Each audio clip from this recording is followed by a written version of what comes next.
আমাদের কাছে খবর আছে বিভিন্ন অঞ্চলের মেম্বার যারা আছে তারা সেই টাকা থেকে 60,000 70,000 টাকা করে ভাগ নিচ্ছে। তাহলে আমার পাড়া আমার সমাধানে উপকারটা কার হচ্ছে? গ্রামের যে রাস্তা, গ্রামের যে পাইলিং করা, সেই কাজগুলো দেখবেন সঠিকভাবে হচ্ছে না, এবং সেই টাকা থেকে বিডিও থেকে শুরু করে যারা পার্টির আরো পঞ্চায়েতের লেভেলে আরো যারা আছে তাদের পকেটেও সেই টাকা যাচ্ছে। ছিল তো পঞ্চায়েতি রাজ, ছিল তো আপনার এই কয়েকটি গ্রামকে নিয়ে একটা ছোট্ট মিনি অফিস, যে অফিসের মাধ্যম দিয়ে, গ্রাম সভার মাধ্যম দিয়ে, যে অফিসের মাধ্যমে প্রত্যেকটা গ্রামে গ্রামে খেটে খাওয়া মেহনতি মানুষ তাদেরকে নিয়ে গ্রামের জোটে বসে সেখানে হিন্দু মুসলিম দলিত আদিবাসী থেকে শুরু করে মেয়ে থেকে শুরু করে প্রত্যেকটা মানুষ তারা একত্রিত হয়ে গ্রামের কি কাজ হবে পঞ্চায়েতের এই আইন ছিল। আমরা কি দেখলাম? পঞ্চায়েতগুলোকে তুলে দেওয়ার একটা চক্রান্ত করলো এই রাজ্য সরকার, সেটা পরিষ্কার হয়ে গেল। কিন্তু আমরা সেই আমার পাড়া আমার সমাধানের মাধ্যমে যে টাকা পয়সাগুলো এলো, সেখানেও ইন্ডিয়ান সেকুলার ফ্রন্টের আপনাদেরই এই বিধানসভায় যেখানে আমাদের মেম্বার ছিল তারা যে কাজগুলো জমা দিয়েছে সেগুলোকে প্ল্যান মাফিক সরু লাইন করে সেগুলোকে বাতিল করে দিয়েছে। আমরা জানি শুধু এখানে নয়, বিভিন্ন জায়গায়। তাহলে এরা কি চাইছে এটা আপনাদেরকে বুঝতে হবে। আজকে প্রত্যেকটা জায়গায় ভাঁওতা ছাড়া দ্বিতীয় আর কিছু নেই। দলিত আদিবাসীদের বলল জল জমি জঙ্গল নিয়ে আপনার আন্দোলন করার প্রয়োজন নেই।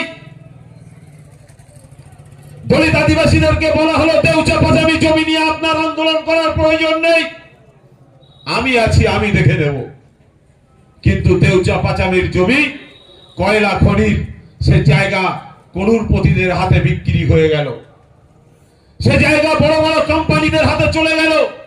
দেউচা পাচামি নিয়ে দিদিমণি একদম চুপ হয়ে গেল। সেখানে যারা আন্দোলন করতে নামলো তাদেরকে পুলিশের মিথ্যা কেস দিয়ে সেই দলিত আদিবাসীগুলোকে ঘরে ঢুকিয়ে দেওয়ার প্ল্যান করলো। কিন্তু পীরজাদা নওশাদ সিদ্দিকী সাহেব তিনি বসে থাকেননি।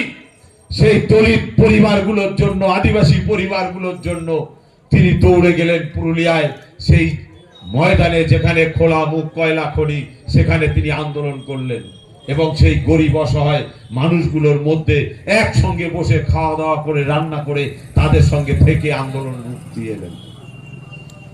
আজকে যখন এই পশ্চিম বাংলার রাজ্য সরকার কলকাতার আলিয়া মাদ্রাসার জমি, যে জমিটা অন্য জায়গায় হস্তান্তর হয়ে যাবে, তখন কেউ মুখ খুললেন না। আপনার এখানকার যিনি বিধায়ক তিনিও মুখ খুললেন না। মুখ খুলতে একমাত্র পীরজাদা নওশাদ সিদ্দিকী সাহেব তিনি মুখ খুললেন, তিনি আওয়াজ তুললেন, সে জমিটা নেওয়া বন্ধ হয়ে গেল। আমরা আরো কি লক্ষ্য করে দেখলাম, যখন এসআইআর শুরু হলো, পীরজাদা নওশাদ সিদ্দিকী সাহেব তিনি প্রথম থেকেই বললেন যে এসআইআর নিয়ে আমাদের সঠিক চিন্তাধারাটা কি আছে সেটা বাংলার জনগণকে বোঝানো হোক, এবং এটা নির্বাচন কমিশনারের কাজ।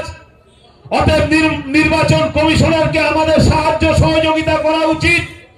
কেন বাংলার অশিক্ষিত মূর্খ বর্বর বানিয়ে রেখেছে যারা, তারা তো চাইবে যে এখানে দাঙ্গা লাগানোর একটা পরিস্থিতি তৈরি করবে এসআইআরটা নিয়ে।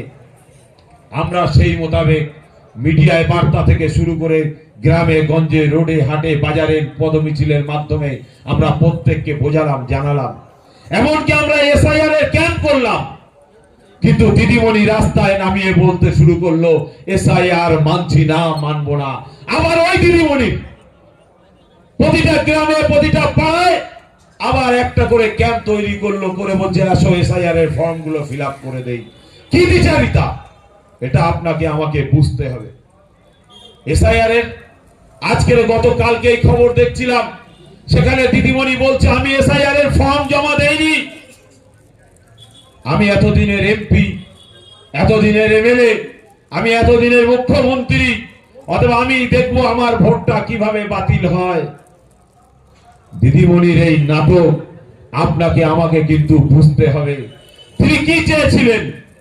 তিনি চেয়েছিলেন এসআইআরটা নিয়ে হিন্দু মুসলমানের মধ্যে দাঙ্গা লাগুক। তিনি চেয়েছিলেন এসআইআরটা নিয়ে বাংলার মানুষরা আগুন জ্বালাক। কিন্তু দেখলো না, আমার পাতা ফাঁদে কেউ পা দিল না। পীরজাদা নওশাদ সিদ্দিকীর লোকজন তারা ওই পাতা ফাঁদটাকে ছিঁড়ে তছনছ করে দিয়েছে। বাংলার মানুষ এসআইআর এর ফর্ম ফিল আপ করেছে এবং পীরজাদা নওশাদ সিদ্দিকী সাহেব বললেন এসআইআর নিয়ে সারা পশ্চিম বাংলার কোন হিন্দু, কোন মুসলিম, কোন দলিত, কোন আদিবাসী প্রত্যেকটা নাগরিক তার ভোট দেওয়ার অধিকার আছে। প্রকৃত ভোটারের যদি একটি নাম বাদ যায় তার জন্য শুধু হাইকোর্ট নয়, প্রয়োজন পড়ে তো সুপ্রিম কোর্ট পর্যন্ত যাব। তার জন্য আপনারা তৈরি থাকুন। প্রত্যেকটা বিএলও যারা আছে তাদের কাছে এই মেসেজ তিনি পৌঁছে দিলেন। আমরা তাই আপনাদেরকে বলতে এসেছি, আপনারা জানেন এই ওয়াকফ নিয়ে পীরজাদা নওশাদ সিদ্দিকী সাহেব তিনি যেভাবে আন্দোলন করেছেন, ছিল তো বাংলায় হাজার বিধায়ক। বিধায়ক নেই তো নয়, বিধানসভার মধ্যে প্রত্যেকটা মুসলিম বিধায়ক গুলো তারা কি করে আল্লাহ জানে, কারণ তাদের খবর বাংলার মানুষ কেউ বলতে পারে না। বিধানসভায় যায় না, পার্টি অফিসে যে ঘুমায় না, বিধানসভার মধ্যে যে ঘুমায়। তার জন্য নওশাদ সিদ্দিকী বিধানসভার মধ্যে বললেন যে বিধানসভার মধ্যে একটা সিসি ক্যামেরা লাগানো হোক, যেটা বাংলার মানুষ টেলিকাস্টে দেখতে পাক যে আমি যাকে ভোট দিয়ে জিতিয়েছি আমার বিধায়কটা সেই বিধানসভার মধ্যে যে ঘুমায় না আমাদের কথাটা সেখানে তোলে। তিনি দাবি তুলেছেন। আমরা পরিষ্কার বলতে চাই যে পীরজাদা নওশাদ সিদ্দিকী সাহেব যে আওয়াজ তুলেছেন, যে পরিবর্তনের লড়াই সংগ্রাম করছেন, কি দরকার ছিল তার? সে এমন একটা ফ্যামিলি, এমন একটা পরিবার থেকে এসেছেন বাংলার মানুষকে বাঁচাতে, বাংলার দলিতকে বাঁচাতে, বাংলার আদিবাসীকে বাঁচাতে। যে ফ্যামিলির মানুষ এখন বাংলার ব্র্যান্ডেড কোম্পানির যদি কোনো ফ্যামিলি থাকে তাহলে সেই ফ্যামিলিটা হচ্ছে ফুরফুরা শরীফের পীরজাদাদের ফ্যামিলি। আমরা বাংলার খেটে খাওয়া মেহনতি মানুষ, আমরা আমাদের মেহনতের পয়সা দিয়ে আমরা পীর সাহেবদের, পীরজাদাদের হাতে দিয়ে বলি হুজুর আমাদের জন্য দোয়া করবেন, এই নজরানাটা রাখুন। বলতে হয় না, আমরা পকেট থেকে বার করে দিয়ে দেই। তার কিসের অভাব? কিন্তু সেই মানুষ এত আন্দোলন করার ফলে, এত মানুষকে নিয়ে কাজ করার চেষ্টা চালিয়ে যাওয়ার ফলে আমরাই আবার এই বাংলার এক শ্রেণীর মানুষ তারাই পীরজাদা নওশাদ সিদ্দিকী সাহেবের মা মাসি থেকে শুরু করে কিচ্ছু বাদ দিচ্ছে না, সবকিছু গোষ্ঠী উদ্ধার করে দিচ্ছে। একবারও ভাবছে না যে কে এটা, একবারও ভাবছে না যে আমার হয়ে কথাটা বলছে কে, আমার বাচ্চার শিক্ষা নেই তার জন্য আওয়াজ তুলছে কে, আমার বাচ্চার স্বাস্থ্য নেই তার জন্য আওয়াজ তুলছে কে। তিলোত্তমা বোনের কথা আমরা ভুলিনি। সেই তিলোত্তমা বোনকে নিয়ে সারা রাজ্য জুড়ে যে আন্দোলন হয়েছে, বাংলার মানুষকে যে সজাগ করা হয়েছে, সে তার কারিগর পীরজাদা নওশাদ সিদ্দিকী। তিনি আজও পর্যন্ত ঘরে বসে নেই, মুর্শিদাবাদ থেকে শুরু করে বিভিন্ন জায়গায় তিনি এই তিলোত্তমা নিয়ে এখনো প্রোগ্রাম করছেন। আজকের এই সেই পীরজাদা নওশাদ সিদ্দিকীকে আমরা এই এক শ্রেণীর মানুষ আমরা কোণঠাসা করতে শুরু করেছি। তাই আপনাদেরকে বলবো যে আপনার এলাকার মানুষ যারা আছেন, শুভ বুদ্ধি সম্পন্ন মানুষ যারা আছেন, আপনাদেরকে ভাবতে হবে যে আপনি আপনার মূল্যবান ভোট, যে ভোটের মূল্যটা কত, 500 টাকায় বিক্রি হবেন না 1000 টাকায় বিক্রি হবেন, আপনি ভাবুন। না আপনার বাচ্চার ভবিষ্যৎটা আপনি নষ্ট করবেন। আপনার মায়ের চিকিৎসার ব্যবস্থাটা বন্ধ হয়ে যাচ্ছে। আপনারা এখান থেকে বসিরহাট হসপিটালে যান, বসিরহাট হসপিটালের এখন নাম হয়ে গেছে একটা নূতন। বসিরহাট হসপিটালে ট্রান্সফার করতেও সেটাও সময় লেগে যায়। বসিরহাট হসপিটালে বাচ্চা ভর্তি হলে জিন্দা আর ফেরে না, মৃত্যু লাশ হয়ে ঘরে ফেরে। অতএব বসিরহাট হসপিটালটা এরকম একটা জায়গায় চলে গেছে। বলছে ডান হাত ভেঙে গেছে, হসপিটালে গেছে, বাম সাইড এক্সরে করে রিপোর্ট করে বার করে দিয়েছে, কোনো ভাঙিনি, একদম বহাল তবিয়াতে আছে। তাই বলি এই সেই বসিরহাট হসপিটাল, এগুলোকে পরিবর্তন করতে হলে আপনার আমার জন্য যে ব্যক্তি লড়াই করছেন, যে ব্যক্তি সংগ্রাম করছেন, তার হাতকে আরো মজবুত করতে হবে। পীরজাদা নওশাদ সিদ্দিকীর মতো আরো নওশাদ সিদ্দিকী বাংলার অলিতে গলিতে বানাতে হবে।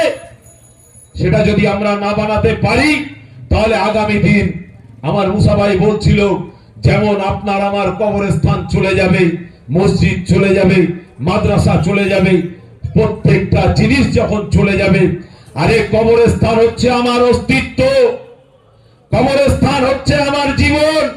কেন আমার আসল বাড়িটা হচ্ছে এই কবর। আর সেই কবরস্থানের সম্পত্তি যদি 1 নম্বর খতিয়ানে যায়, তাহলে এই এলাকার শুভ বুদ্ধি সম্পূর্ণ মানুষ আপনারা জানেন যে 1 নম্বর খতিয়ানে চলে গেলে সেই জমির হালটা কি হয়। আপনার মসজিদ, আপনার বাপ দাদা 14 পুরুষ তারা তিলে তিলে তিলে তিলে মসজিদটাকে বানিয়েছে, আর সেই মসজিদ চলে যাবে।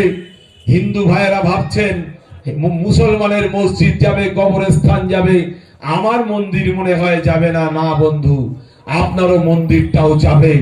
আপনিও সজাগ থাকুন। প্রত্যেকটা হিন্দু, মুসলিম, দলিত, আদিবাসী প্রত্যেকের উদ্দেশ্যে বলবো, আপনারা আপনাদের যে ধর্মীয় স্থানগুলো আছে, প্রত্যেকটা ধর্মীয় স্থানের জমির যারা দাতা ছিলেন, তাদের সেই কাগজগুলো একবার চেক করে দেখুন আপনার কাগজটা ঠিক আছে কিনা। এখানে 1 নম্বর খতিয়ানে সব জমি চলে যেতে ব্যস্ত। কারা করলো? বিজেপি সরকার।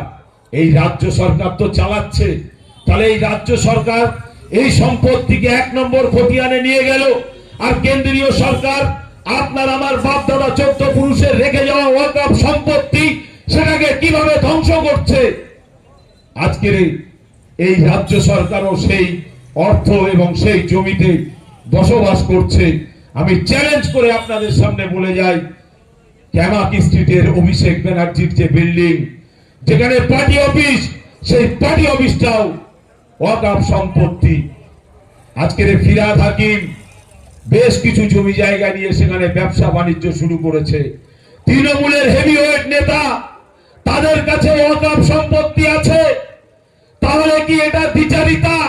বাংলার মুসলমান যখন, বাংলার মাওলানা আলেম সমাজ যখন, বাংলার পীরজাদা থেকে শুরু করে বাংলার শুভ বুদ্ধি সম্পূর্ণ মানুষ যখন কলিকাতার রাজপথে আন্দোলন করার জন্য তৈরি হলো, যখন ভুলে গেছেন নাকি গাড়ি ভাড়া করেছিলেন? মনে নেই?